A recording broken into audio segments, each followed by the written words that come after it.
Bonjour, voici notre tour d'horizon économique, géopolitique et boursier et nous sommes le lundi 14 mars. Et bien nous voici partis peut-être pour une 5e semaine de hausse consécutive sur les places européennes qui ont déjà engrangé plus 16 en 4 semaines et qui semblent donc disposées à battre peut-être ce qui serait une sorte de record en la matière depuis 2009 puisqu'on a rarement vu, voire jamais, de progression supérieure à 17% en l'espace d'un mois consécutivement.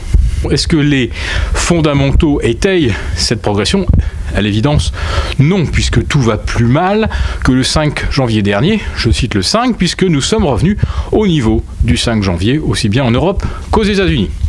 Les choses vont plus mal sur le plan fondamental, très certainement, mais mieux sur le front des flux, car une nouvelle fois, c'est le coup de booster de la BCE qui explique la surperformance des indices depuis une dizaine de jours. On pouvait dire que depuis le 11 février, on avait un rebond presque mécanique, ce qui aurait pu être un rebond de chat mort, et depuis, on va dire, le 20 février, on avait essentiellement des achats d'anticipation par rapport à une action de la BCE.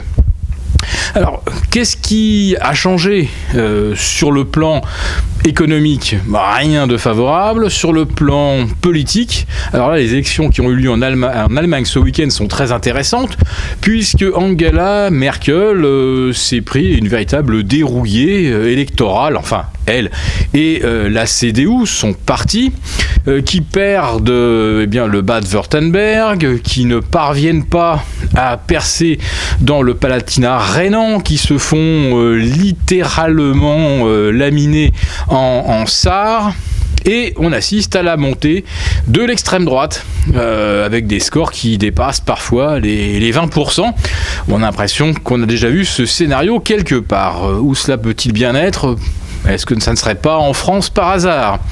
Et ça, ça semble réjouir très fortement la bourse de Francfort, qu'on a vu à un moment gagner 2% ce matin, le DAX fusant à la hausse au-delà des 10 000 points. Rappelons que le DAX vient quand même de 9 500. Vous voyez un petit peu la puissance de la progression. Alors pourquoi cette euphorie de la bourse ? Parce que si les migrants continuent d'arriver par centaines de milliers en Allemagne, si le taux de délinquance continue de progresser au rythme annuel, la bourse a fait son calcul. En 2017, ça devrait être un véritable raz-de-marée du parti Alternative für Deutschland, c'est-à-dire de l'extrême droite. Il mangerait des voix, bien sûr, à la CDU d'Angela Merkel, au SPD, à la CSU. Autrement dit, aucun des deux grands partis dits démocrates ne serait alors en mesure de gouverner, ou avec les écologistes, ou avec des partis encore plus marginaux. Seule solution, qu'il y ait une alliance entre les deux grands partis, le SPD et la CSU. Autrement dit, on obtiendrait une espèce de gros hybride incapable de faire passer une seule nouvelle réforme, mais surtout incapable de revenir sur des anciennes réformes qui plaisent énormément au marché. Car Alternative für Deutschland a fait campagne non pas tant sur les immigrés, mais sur les inégalités, sur la faiblesse des salaires, sur les mini-jobs, sur tout ce qui fait que l'Allemagne aujourd'hui entretient des millions de travailleurs pauvres. Et c'est cette espèce de protestation sociale qui explique la montée d'Alternative für Deutschland. Donc, si on a une vaste coalition dite au centre, toute réforme sera enterrée et on continuera comme ça pendant des années et des années. Rien ne peut mieux convenir à la bourse de Francfort.